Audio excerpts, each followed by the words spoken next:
Okay, please spell your name for the record. My name is Terry Priest, Preece. What is your current occupation? I am the superintendent of schools in Elementary City School District. Please explain about professional experiences of your field. Well, I have a PhD in education and supervision, and I was the assistant superintendent for 7 years. I was a curriculum specialist for 3 years. I was a principal for a senior high for 4 years, and I was an English teacher for 5 years. And I've been the superintendent of the Metro City School District for 12 years now. All my work experience has been with the Metro City School District. At this point, Your Honor, I would like to qualify Dr. Terry Priest as a special expert witness. You'd like to say again? I would like to qualify Mr. Okay, Dr. granted, yes. as the expert witness. So move on to the next questions. What kinds of subjects are being taught? Well, from kindergarten to 12th grade, students are exposed with well-rounded curriculum. The basics such as reading, writing, arithmetic are taught, and we also provide strong social studies, science, and vocational courses as well. Do you provide any special educational programs?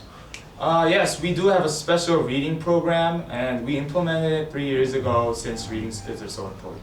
Could you explain about the goals of the reading program? Well, for elementary school students, they read from the Basel reading series, and in junior and senior high school, students read independently.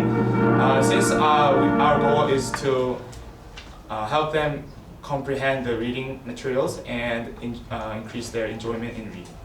Can you prove the efficiency of the program? Yes, of course. The students who participate in the program have increased their reading scores, and the average increase was a full letter grade. And there was a student named Alex Lloyd, and he had a huge success from the program. Is there any case that deals with practical matters? Yes, there is a course called Life Skills, and students learn how to fill out job applications, go on a job interview, make a checkbook, and manage and maintain a family budget. In fact, Chris had attended this class. Did Chris do well in the class? No, he got a D and he missed many classes. How does the school hold parent-teacher conference sometimes?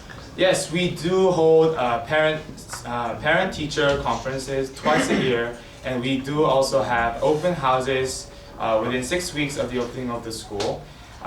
We encourage the participation of parents in our schools. How do you evaluate the students? We evaluate the students with a standardized test that is taken in 5th and 8th grades. Did Chris take all the standardized tests? No, he actually just took the 5th grade one, and he didn't take. He just passed the 5th grade one barely with a low grade, and he didn't take the 8th grade one because of his declining attendance.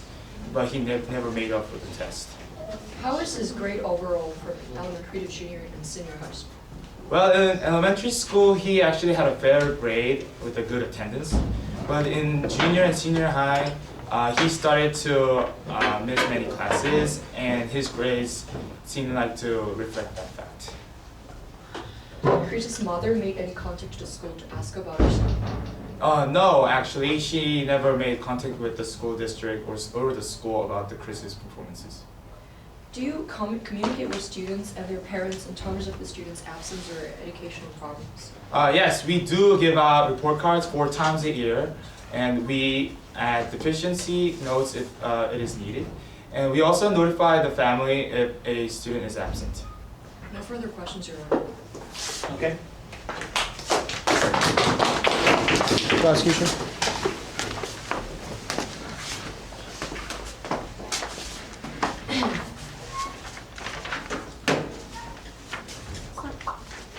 So, Mr. Priest, let's first talk about your newly implemented reading program. According to the affidavit, you said that unlike in elementary school, in junior and senior high school, students do independent reading, right? Yes.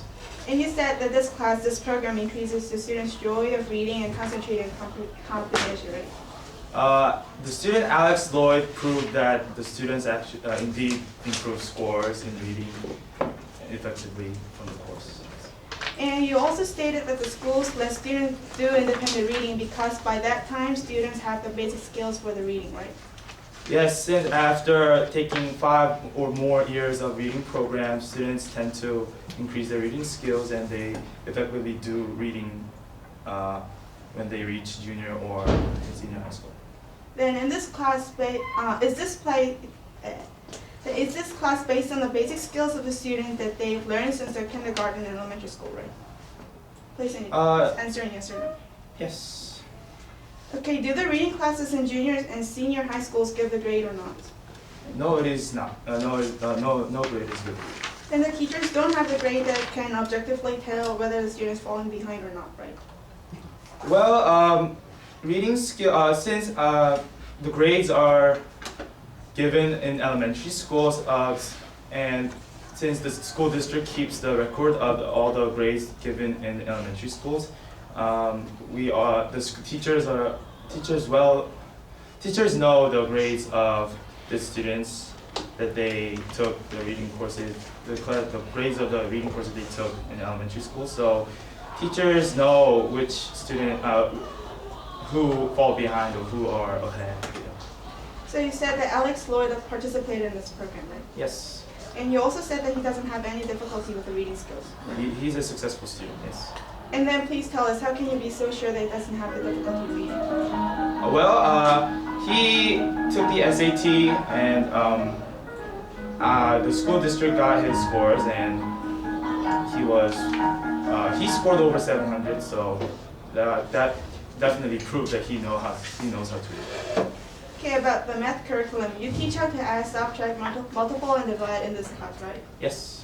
And you also teach algebra and some advanced classes, right? Yes. But you didn't teach how to make changes, did you? Nope. And thank you. About your life skills program, you provide the general ideas about maintaining a budget, balancing a checkbook, etc., right? Mm-hmm. And if you wanted to teach them about maintaining a budget and balancing a checkbook, why didn't you teach how to make changes in firsthand in their math classes? As I noted in my affidavit, there are some things that should be taught from family, and we consider making changes is definitely one of the education that should be provided from the family, and so we left it to parental responsibilities. So you're saying that the students have to rely on outside sources such as family and friends to learn about making changes, right? Well, Please answer yes or no. yes, not school. Yep. So since the school doesn't provide the proper education about making changes, the student without appropriate outside sources doesn't have the opportunity to learn it, right? Well. Please answer yes or no. No, because we have students. We do have a program to help those students who are not don't have like sufficient family support. We do give financial aid, and we also provide some. We also have a center of daycare or those kind of nurturing systems in order to help them to learn to receive some parental guidance. Second. So let's move on to the parents' conference with teachers. How often is a conference with parents and teachers held? It's twice a year. And is there any alternative plan which enables parents who are at work can actively participate or talk with the teachers about the children's schoolwork? Could you repeat that question, please? Is there any alternative plan which enables parents who are at work can actively participate or talk with the teachers? Oh yes, as I noted in my affidavit, parents can leave notes and they can arrange a phone call or a meeting when they're free from their work with the teachers. So that's how we make. But is there any way that the working parents, especially the working moms, can discuss their children's future with the teachers face to face, not during according to the messages or? Well, I don't think there's a necessity of meeting face to face to talk about a child's performance. Okay, those are the questions. Okay, thank you.